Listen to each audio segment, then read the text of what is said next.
may sumubok bambuli sa atin. What? We're done here mga paps, let's go!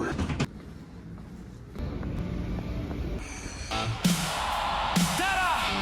Samahan niyo ako Ayun, sa si Tito buhay Bap. Amerika! Pakita rin natin si Tito Bap. Amerika! Sama-sama tayo, mga paps! Tara sa bagong kwento!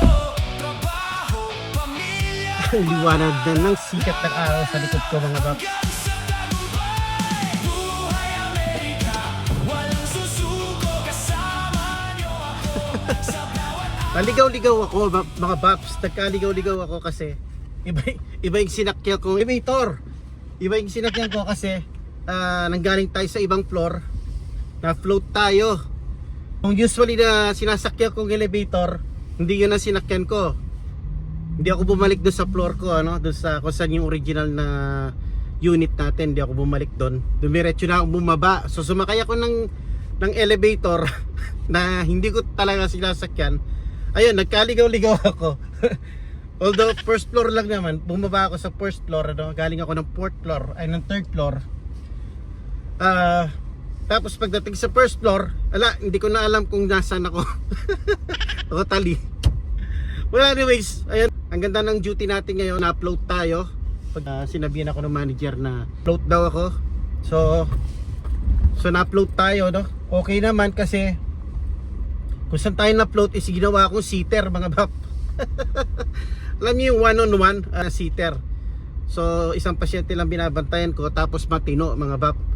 So hindi siya toxic. So okay na okay ang duty natin ngayon. Yun nga lang nakakaantok mga bap, update. Bigyan ko kayo ng konting update dahil magto 2 months na para tayo sa 31. 2 months na tayo dito sa hospital. My goodness mga bap, para kailan lang, di ba? So yeah, sa 31 magto 2 months na tayo. Ano na ngayon? 21. So malapit na tayo mag 2 months. So bibigyan ko kayo ng konting update mga bap. So ang update is medyo na tayo, nakakasabay na tayo ngayon. May mga hindi pa tayo talaga perfect 100%, no? Pero at least nakakasabay na tayo sa kanilang routine mga baps. So yung routine is yung mga ginagawa nila lahat, pati yung mga charting na dati kong kinakatakutan, ngayon naintindihan ko na. Ganun lang naman pag umpisa, di ba? Malilito ka, first time mo nakita, parang nakaka-overwhelm. Tapos yun, marami pa rin yung pasyente mga bap, nakaka-overwhelm pa rin yung mga pasyente kasi marami talaga, at saka maraming trabaho sa hospital.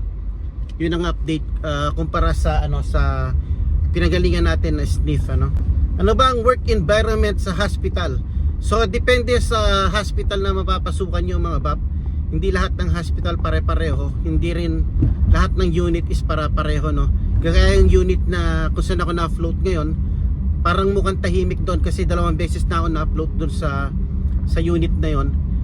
Compared doon sa kung saan ako originally na nakapwesto na unit, medyo magulo ron. Kaya yun, masasabi ko na na depende siguro sa unit tsaka sa hospital na mapapasukan nyo. Doon sa dati kong work, di ko naranasan yung ganito, pero dito meron ako naranasan mga bap. Ito pala yung chismis mga bap. Totoo yung chismis na may bullying sa sa healthcare. So nakakalungkot kasi kapareho mo lang sila nagtatrabaho, kaparehas mo lang yung title, kumbaga CNA. Mga baps, yung mga matatagal ng CNA at saka matatagal na nurse. Nakakalungkot lang, share ko lang kasi nung last time may nag-try mambuli sa atin mga bap. What? May sumubok bambuli sa atin. Kaso sinabihan natin siya ng don't me. Don't me. Wag ako, iba na lang. Ganon mga baps. Trinay akong ibuli mga baps. Talagang asungit. Pang 4 nights ko pa lang na ako solo. Pagkatapos short pa ng CNA, 2 lang kami naka-duty overnight. So 2 lang kami naghati sa unit. And nung nag-report na or yung endorsement is pinagsugitan na ako mga paps. So dami mga sinasabi, tapos asungit, Talagang rude na min pa. Kaya lang nagkamali siya mga paps. Nagkamali siya ng nagkamali siya ng binuli mga paps. Hindi naman porket bago tayo tapos matagal na sila ron is magagawa na nila kung anong gusto nilang gawin. Kasi mga bap, yung palang CNA na yon, ganun pala talaga yun siya sa mga bago. Talagang binubuli niya mga baps. Take note pala mga bap, babae yan ha. Babaeng matandang hukguban. Kumbaga yung mga matagal na ron na feeling entitled na, feeling ang galing-galing na wala nang tatalo sa kanila. Yun, hinanapan tayo ng mali nung pang fortnight ko na ako lang mag-isa. Tapos nga nagkataon na ano pa.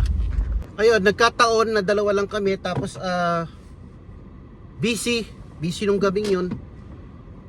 Yung mga little things na hindi ko na nagawa mga baps. Tsaka syempre nangangap-kap pa tayo.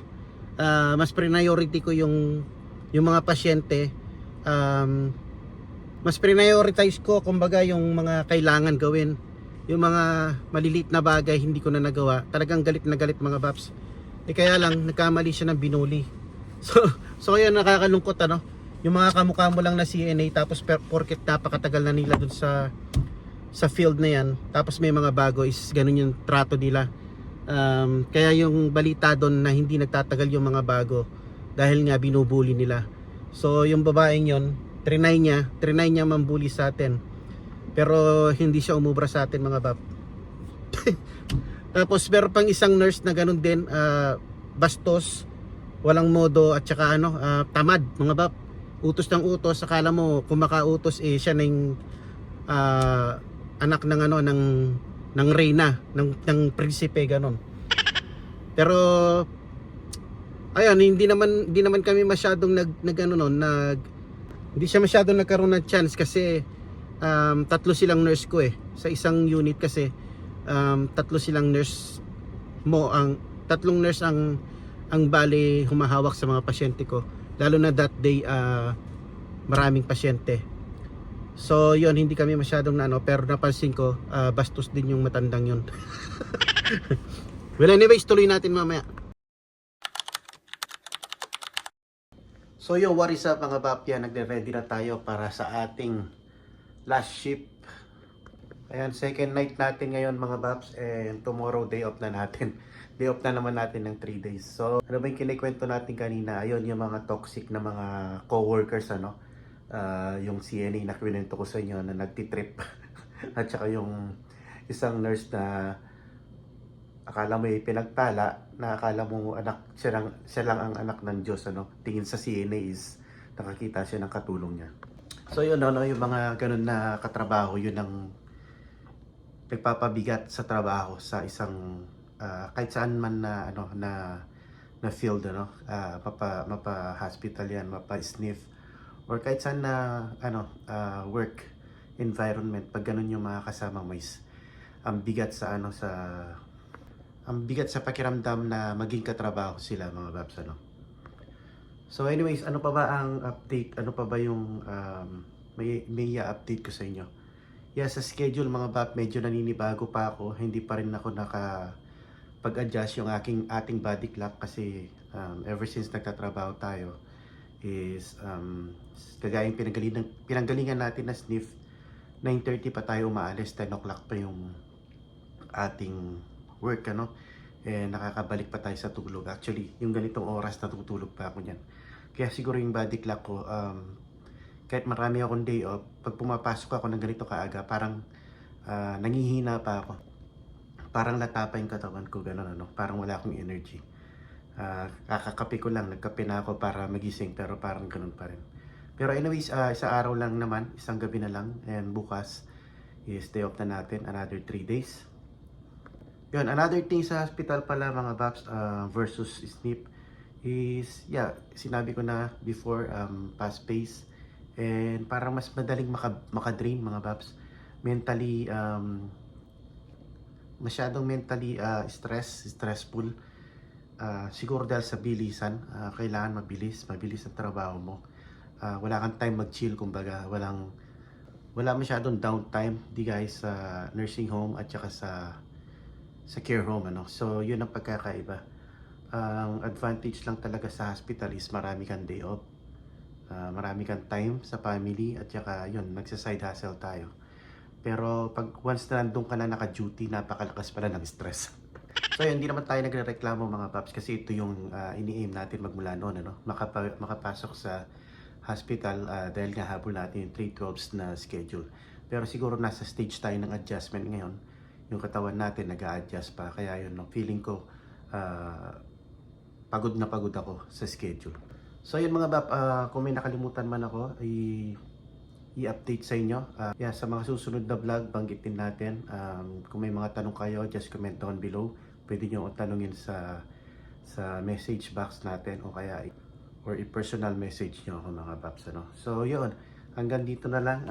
Nagre-ready na ako para umalis. 7 o'clock ang ating 3 days off natin. So abang-abang lang sa ating day off vlog na naman mga paps. So yun lang ang update natin ngayon sa almost 2 months na pag-work as a CNA sa hospital. Med-Surg Ortho Unit. Knock shift 7 p.m. to 7 a.m. ang schedule natin.